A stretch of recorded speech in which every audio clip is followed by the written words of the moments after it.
Dania, arrête de manger le compost là. Dania.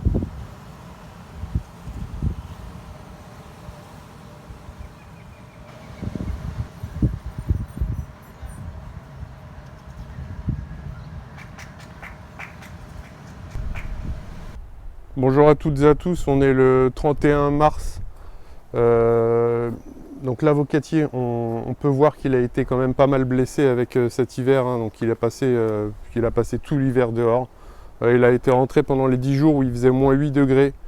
Donc on est dans le sud parisien, donc les températures étaient basses certains jours.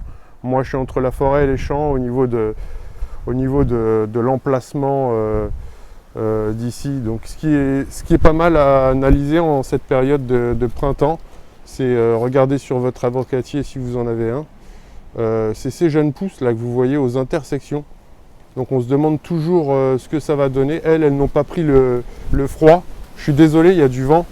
Donc je vais essayer de parler un peu plus fort que d'habitude. Donc là de toute façon, toutes les feuilles qui ont été tachées par le froid, hein, par le gel, sont destinées à tomber. Donc il ne va pas en rester énormément. Donc j'ai hâte que celles qui sont juste là puissent sortir. Donc voilà, il est toujours bien raide, bien à l'horizontale, donc c'est signe qu'il ne manque pas d'eau, hein. Malgré la petite avancée là-haut, en fait, il n'a pas l'arrosage qu'il lui faudrait à chaque fois qu'il pleut. Donc je suis obligé de surveiller l'arrosage. Cela dit, été, printemps, automne, hiver, c'est un arrosage par mois. Ça va être 3 ou 4 litres, c'est tout. C'est vraiment très très peu. Pourquoi? Parce qu'en fait, il n'y a que le soleil, il n'y a que cette partie-là qui se prend le soleil le matin et l'après-midi. Donc l'intégralité est à l'ombre. Donc le feuillage se prend le soleil la matinée, le pot est toujours à l'ombre, donc bien au frais. C'est vraiment l'idéal pour l'avocatier. À côté, on voit l'avocatier qui est resté lui entièrement en extérieur et qui est mort. Donc vous voyez cette tige brune là, ça c'est mort. Quand la tige est de cette couleur là, il ne reviendra pas, hein.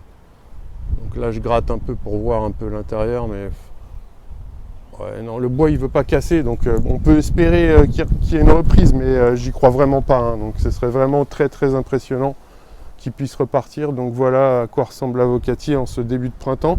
Vous allez le voir se métamorphoser d'ici quelques semaines. Arrivé l'été, je peux vous dire qu'il y aura vraiment une sacrée différence.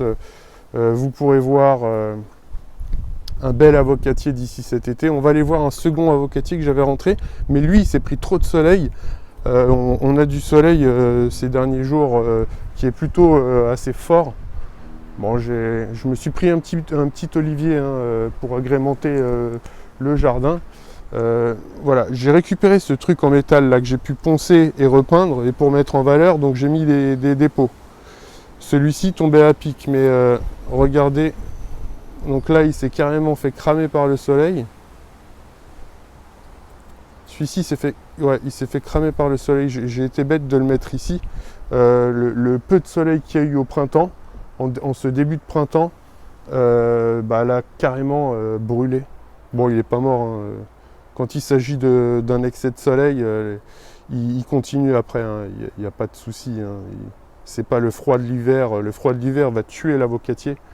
S'il fait moins 8, mais l'eau, hein, il a bien plu, hein, donc juste une poubelle comme ça pour récupérer l'eau, c'est pas mal pour vu les problèmes qu'on a à notre époque par rapport à l'eau et vu tout le gaspillage. Donc ça c'est l'eau c'est toute l'eau de l'hiver et fin de l'automne, hiver. Donc l'hiver a été très sec, il y a eu une sécheresse en hiver. Moi j'avais déjà du stock d'eau en fait, il faudrait que j'achète encore 2 ou 3 autres poubelles, ça fait à peu près 100 litres ça, hein, donc c'est quand même pas mal. Donc voilà pour les avocatiers. Puis on va attaquer les vidéos du potager là, je vous prépare des petits trucs sympas, des petites idées pour le potager. Et je vous dis à très bientôt, portez-vous bien, allez ciao.